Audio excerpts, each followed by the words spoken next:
What's up guys, it's me Jeremy. Riot is generally pretty original with every ultimate ability they create because they end up being kind of like the signature of that respective champion. They aren't all created to be equal though, so some are definitely more impactful than others. It's kind of hard to decide which are the best though because a lot of the kits are designed to add power into the ultimates themselves, but we've taken that into account to try and give our list of the top 10 most powerful ultimates in League of Legends.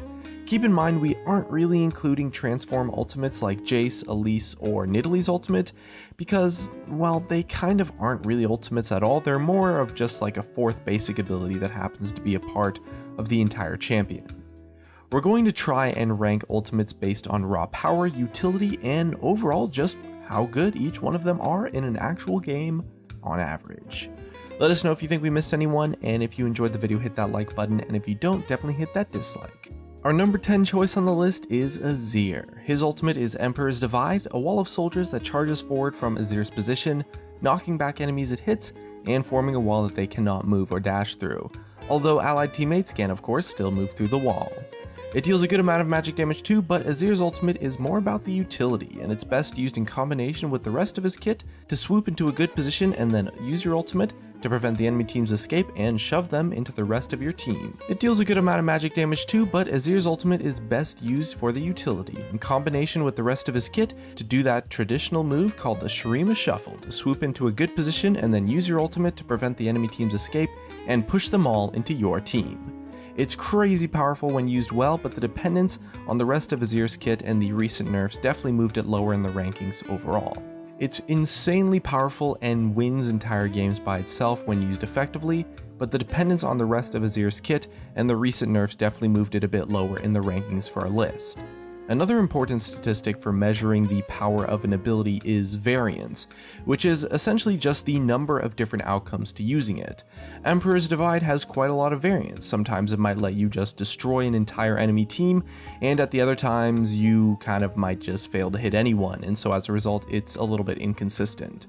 It's quite tricky to use properly, and although it's a bit easier now thanks to some changes where the wall of soldiers starts moving in position from relative to Azir, you can use it for damage, the crowd control, or zoning, so it's pretty flexible, but overall there are more impactful and reliable ultimates out there for the average player. Number 9 is Sejuani's ultimate, Glacial Prison. Sejuani throws out a frosted bullet in a line that shatters when it reaches the max range or hits an enemy champion, dealing magic damage to all enemies in the area. If it detonates from reaching its maximum range, it only slows the enemy's hit, but if it collided with an enemy champion, it will stun that champion and all other enemies in range as well. This is where most of the power in the ultimate is. Being able to stun up to an entire enemy team from a distance is insanely powerful, and it's one of the things that made Sejuani such a force of nature in competitive play last year. Area of effect crowd control ultimates are always going to be super powerful because they can just straight up carry teamfights all by themselves. So a big part of ranking them is really just how reliable they are. Sejuani's ultimate power is impressive and the radius is just monstrous, but it can be locked down as a projectile or potentially even missed completely, so as a result we decided that although it is a top 10 ability, it's not as strong as some of the alternatives. So at number 8 we have Ashe with her Enchanted Crystal Arrow. On activation, it fires a huge arrow in a target direction, not stopping until it hits an enemy champion or flies off the map. Some of you might disagree with me here a little bit because it's a single target ultimate instead of an area of effect one like most of the rest of the ultimates on our list, but although ultimates like this aren't necessarily as powerful on paper because they only hit one person, they're meant to be used in totally different ways, and Ashe's arrow is pretty much the single most powerful ultimate for team comps that want to pick off one person at a time and then fight with a numbers advantage. It's definitely going to be less impactful in terms of swinging a team fight, which does keep it from reaching a higher rank, but for a single target utility ultimate, you just can't get better than this, especially when you catch someone across the map for those bonus style points, and the plays that you can pull off with Ashe's arrows are insane, and a solid Ashe arrow can just win you the entire game by itself. At number 7 is a guy that too many people might have forgotten about, which is Karthus. His ultimate Requiem is a channeled ability that hits every targetable enemy on the map with a ton of damage. Although it can be interrupted, it has insane synergy with his passive, giving him time to channel it while being untargetable for the enemy team, essentially making it 100% reliable. He can even cast it for free because while in his passive, he has no mana cost of course, so he's guaranteed to get this insane ultimate off in every single fight every time. It does a ton of base damage with a reasonable amount of scaling too, so it's a really great way to deal with squishy targets that don't have ways to dodge the damage. Karthus has fallen a little bit out of the meta because he's kind of weak to assassins and he's difficult to play correctly, but the guaranteed damage globally is no joke, and a good player can abuse it for free kills across the map constantly, every couple of minutes, as long as they keep an eye on the enemy health bars and time it right. Karthus' ultimate is something that can just secure you so many kills that no other ability in the entire game can, and as a result it deserves a spot on our list. At number 6 we have Shen with Stand United, one of the only parts of his kit that actually survived his rework. It lets him channel to give a shield to a teammate, teleporting to their side after a few seconds. Teleport ultimates are actually pretty insane because rather than having crazy direct effects, they let another member of the team join a fight instantly, and it can quickly get out of hand and just impossible to deal with. On top of the ability to join his teammates that are in a fight, Shen hands out a huge shield while he channels, letting him support from across the map before he even arrives to the scene. Global ultimates are among the most powerful in the game, and being able to save your allies and then jump into a fight instantly is crazy strong and definitely makes Shen worthy of a spot on our list. One of the really cool parts about global teleports is that it really gives the option of playing a split push playstyle, annoying the enemy team by shoving side lanes without needing to worry about your team fighting without you.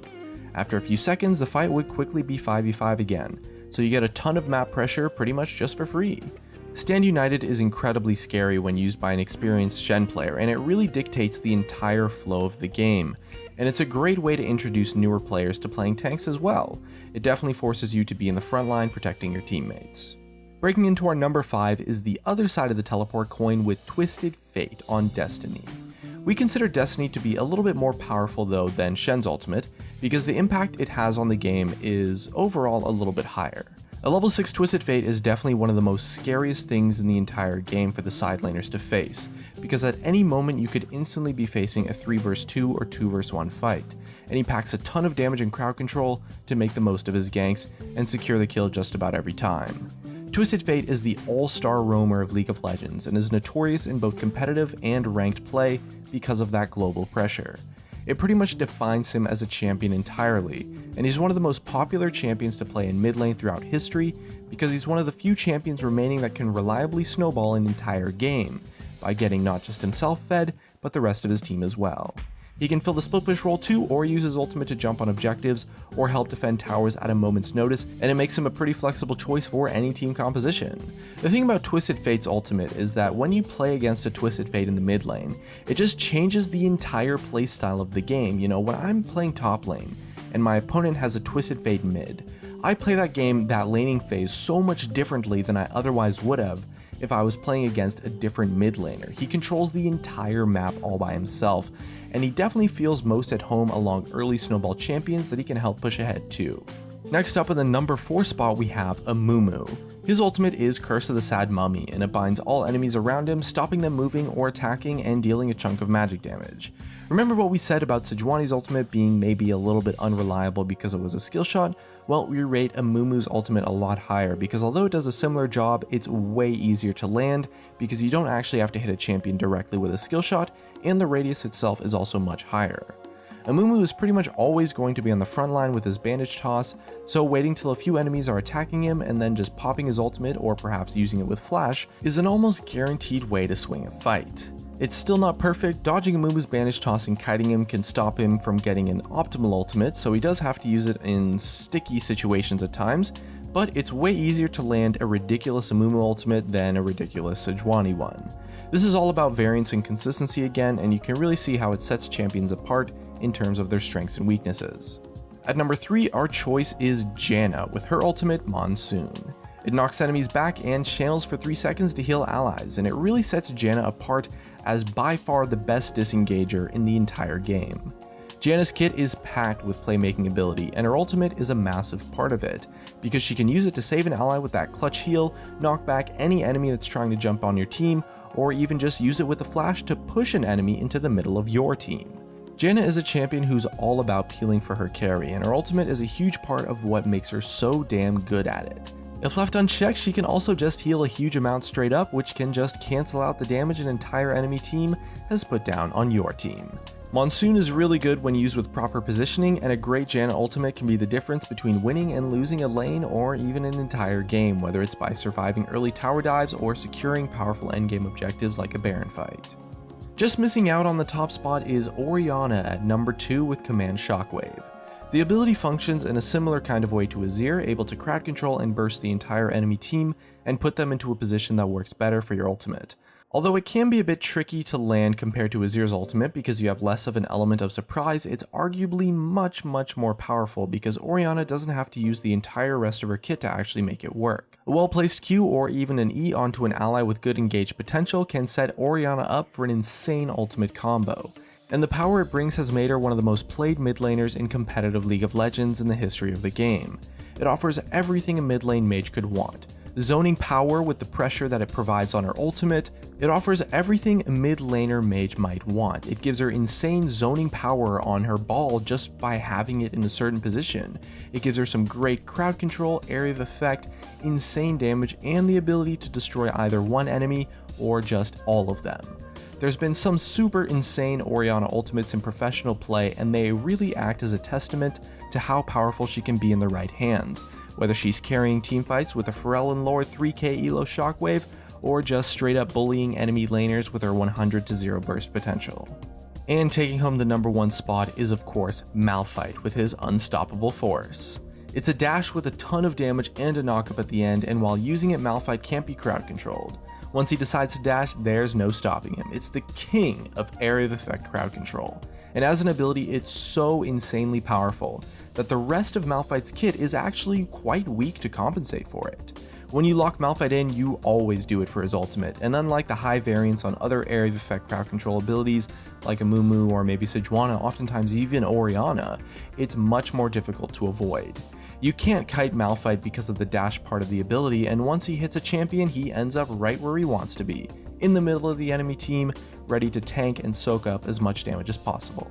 The utility is huge and the reliability is just so fantastic, and Malphite's a champion that honestly kind of doesn't really do much outside of his ultimate, but has still remained a very competitive pick throughout the years, and it's because his ultimate is just that insane. And it actually has quite a lot of magic damage scaling too, so it's a big part of what makes full AP Malphite so fun to play. With his 100% AP scaling, it works by turning him pretty much into an assassin, giving squishy targets 2 choices, either time your flash right to escape, or just roll over and die. He's the best wombo combo enabler in the entire game because of this insanely reliable ultimate, and he'll probably always have a place in the meta as long as he has access to this crazy game changer. And that wraps up our top 10 most powerful ultimates in League of Legends based on their ability to impact the game. It was honestly really difficult to make this list, and it's pretty hard to compare how some ultimates interact because they affect the game in so many different kinds of ways, but we're pretty satisfied with how it came out. And as always, our top 10 lists kind of just come down to personal opinions, so please be gentle in the comments, but definitely let us know if you think we missed anyone, or maybe if you disagree with some of our rankings. And looks like that's going to be it for me. If you enjoyed the video, drop a like, subscribe if you want. Thanks for watching, and I'll see you guys next time.